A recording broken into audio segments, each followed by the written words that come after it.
I give you a pill, a chemical poison. I tell you what these are. And then what happens? You are happy. I have taken the pill. I have taken it from Dr. Bhushan, who is a very good doctor. Your blood pressure comes down. Why does the blood pressure come down? One scientist tried to find out. What did he do? He had a chip made. It's called the MIT chip, mitochondrial chip. And this chip can track the drug. If you tag it on, wherever the drug goes, it tags it. So he gives the drug, tags it onto the chip, and then follows it. And he found that every reductionist chemical drug that he used was accepted first, goes into the stomach. The body's wisdom says, oh, this I have not seen it. My forefathers have not seen it. My generation has not seen it. It must be a poison. So it must be eliminated, goes to the river. So every drug that you take from A to Z first goes to the liver, and the liver tries to destroy it. That is why after every drug, 24 hours to 48 hours later, you do your liver function test, it's altered. Then sometimes the liver cannot destroy the whole thing. Some of it comes out, which is called first pass effect. This first pass effect was known to us even when I was a pharmacology student. But our professors didn't know what is first pass effect. Now we know what it is. Now then what we do, that is not enough. So we now know pharmacokinetics, pharmacodynamics. So we give more dose, more drug.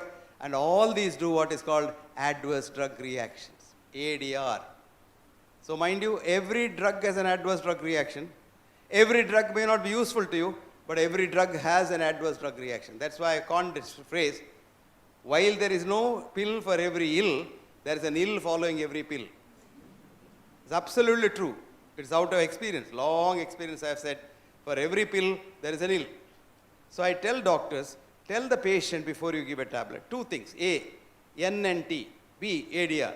N and T is number needed to treat, because all our drugs are statistically significant.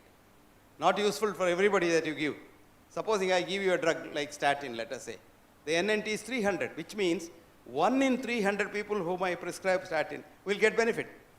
So some of us, are fanatics, they say, okay, 1 in 300 chance I'll get benefit out of statin, I'll take it. Then tell him what is the ADR risk? 5%. That means 299 people who take the drug unnecessarily have 5% risk of almost dying. So now look at the whole balance. 1 patient gets benefit, 299 don't get benefit. 6 into 299 is about 18, 17 people. 17 people die. So in the balance, I have given statin to 300 Punites, and I can be very certain of benefit for 1 person. And I am absolutely certain of harm to 17 people. Nice, isn't it? Now the largest study of antihypertensive drugs in the what is called the MRC, mild to moderate hypertension study, which is published in 1985, showed NNT for antihypertensive drugs is 850. To benefit 1 patient with the fond hope of stroke or heart attack avoidance in the next 5 years, I am harming 850 people unnecessarily. And there, of course, the ADR risk is 2%, which means 8.5 into 2 is 16 people. 16 people will die in next 5 years. 1 man might be saved. What is the balance? If you know all this, will you take these drugs? Now you can study this, MIT study, mitochondrial study, write down. Mitochondria as chi, chi means energy. Mitochondria as chi, CHI, in Chinese language is energy. And the man's name is Wallace, Wallace, D.C. Wallace, Douglas C. Wallace. He is a professor of genetics in Washington University. And the article is in a journal called Genetics.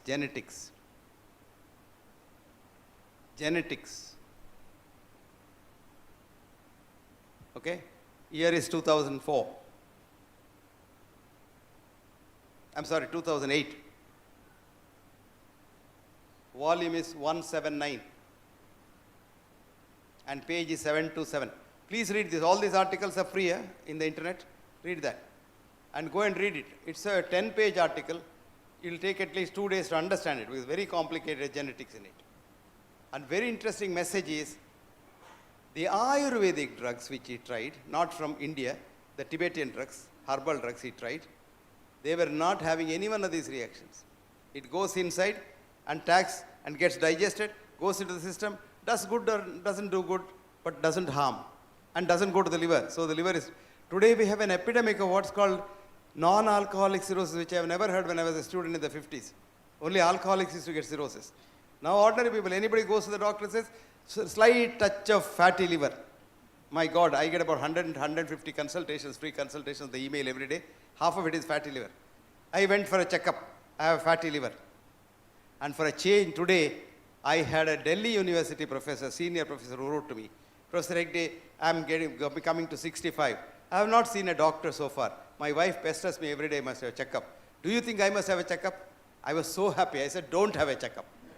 You are 65 because you didn't see a doctor. And you will be 100 if you are destined to be 100. If you go to a doctor, there's a good possibility that you will not see the 67th birthday. Delhi University professor, he said, I have kept my records, roughly, from the age 5, I remember, till today. I might have spent about 100 rupees to the doctor. Can you believe that? Delhi University professor, senior professor. I was so happy for a change. After a number of years, I am getting this. Because everybody says, I have not had a checkup. I have not had a checkup. Somebody asked, did you have a checkup? I said, I have not had a checkup. But I don't tell them that. Because I always believe in Ayurveda. The Ayurveda has a beautiful definition of health. What is the definition of health in the Western medicine? 1947 alma mater definition. Absence of physical, mental, spiritual, emotional, environmental, this, that, disease, which means it's a business definition, which was done with the business purpose. If you want to know you're healthy or not, you must go to the doctor, which means you must go for a checkup. It's a good business, isn't it? See, checkup is the biggest business. You don't know that? Read this editorial in the BMJ called The Screening Industry. Screening industry, written by the editor himself, Richard Smith. You say Richard Smith, BMJ, screening industry, it will come up. And the fascinating article where he shows that screening is very simple. You're all mathematicians, Pune, intelligent people. We don't have anything called normal in the human body. We don't know what's normal in the human body. We know average. Average everybody knows, but normal we don't know. So how do we arrive at the average? 1,000 people measure, let us say, height. 1,000 people. And put a Gaussian distribution like a bell. And we put the mean plus 2 standard deviation. I don't know what it means. It means mean. And that mean is transferred automatically into normal. What is the normal height of Indian male? 5.4 plus minus 2. 4.5 is also normal. 6.2 is also normal. But they automatically become abnormal. It's called false positive. So for every one measure that you do, you get about 25 to 50 false positives. Supposing you go for a checkup today, total body scanner, 500 parameters are checked. 500 into 25, don't want 525, 5%. 525 is 2,500, isn't it? 100 people go for a checkup, 2,500 patients come out. Based on this, a very intelligent professor of medicine in Yale University asked one of her students, who is a patient? Do you know who is a patient? Good. Fantastic. The student gave the same answer. A man or a woman who goes to the doctor becomes a patient. The professor was shocked. She was a good girl, 52, and she had done her studies very well. And she got shocked. Then she asked the doctor, when does he become a man or a woman again? Do you know what the student said? Rarely ever, if ever. Because today you go to a doctor, he says, take this pill. Sir, doctor, when I'm all right, I can. No. Don't stop it. Blood pressure will go to the sky. Take it every day for the rest of your life. Finished. Who is finished? Patient is finished. Drug company benefits. This is our practice of medicine. It's called reductionist science. You remember the bird coming in is cancer. And tablet going in is science. So this kind of a science, please, before I forget, none of you go home and stop your medicines. What I am giving is not the prescription, it's only story. If you want to stop your medicine and if you feel you are fine, please go back to your own doctor who has prescribed the medicine and discuss with him. No harm done. Ask your doctor 2 questions. Doctor, this pill you have given, no? What is the NNT of this pill? If your doctor knows the NNT, then you can talk to him. If he doesn't know, he has not heard of the NNT, then no use talking to him. You ask him, what is the NNT, doctor, and what is the ADR? 2 things only you have to ask. Every tablet that he prescribes, there is an NNT, there is an ADR. And if you don't know, don't worry about it. right? But nobody stops at home. This one fellow wrote to me the other day. I heard your lecture in Bombay, and I have stopped my blood pressure is normal. I stopped my blood pressure pill, and I'm continuing to measure it's normal. But when I went to my doctor, he shouted at you and me together, and he said, both of us are fools. I said, for no fault, you got one more enemy for me. So, because I didn't know who this man is, he heard my lecture somewhere. So after that, I'm warning all the people, this is not a prescription, this is only an information. I'm not your doctor, you're not my patient. Did you understand that? Okay, come back to what we were saying. Now what happens? You may wonder, what is this fellow talking about? We all get benefit when we go to the doctor, don't you? Whether he gives the drug rightly or wrongly, also you get benefit. Then investigations happened as to why this happens. 4 universities came into the picture like Bhushan. There's a professor of medicine in Oxford, very bright young man like Bhushan. He almost looks like Bhushan. His name is Professor Bingal. He had 4 universities, Oxford, Cambridge, Munich, and one more university.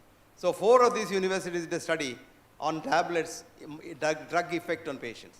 What they did was, they took volunteers, produced severe pain in them. You can produce pain very easily. What is the best treatment for pain? Best? Huh? Pain, all are killers. They are not painkillers. What? No. Best conventional treatment. Morphine. Paracetamol won't kill the pain. Aspirin doesn't kill the pain. Aspirin kills the man. Morphine, you agree? Anybody doesn't agree? Everybody agrees? No, they gave a morphine drip to the patient. But told the patient, this is not morphine. This is a new vitamin we have found out, vitamin B17, lateral, which will cure your disease, may not take your pain out. Would you believe 88% of the people with the morphine running intravenously did not have pain relief? Did you mark my words? Then they crossed over. The same patient took the other side, produced the pain, started a saline drip, and told the patient, this is the latest salt of morphine. Very, very effective. Your pain should go like that. And everybody's pain went. Did you get that? Then the researchers were nonplussed. What's happening? Then did a concurrent fMRI and repeated the whole study again. Do you know what it showed? When the patient believed, mark my words, believed his doctor and had faith in the doctor, their brain slept. Nothing happened. Pain didn't go. When the patient believed the doctor, the forebrain started functioning so powerfully that it produced very powerful opioids which killed the pain. In short, your pain relief or your disease relief comes from your own body. That's what Bhushan said a little while ago. Your own body treats your own disease. And that is why you are made like that with a wonderful doctor built into you. He has no degree, but he is built into you so that you are not made and sent here thinking that the doctors will come, Pune will have so many, this clinic, that clinic, 5-star hospital, all corporate monstrosities, but you are sent here to say that you live as long as you live unless something adverse happens. So, your own immune system keeps you going. Did you understand that? Now, students, read this.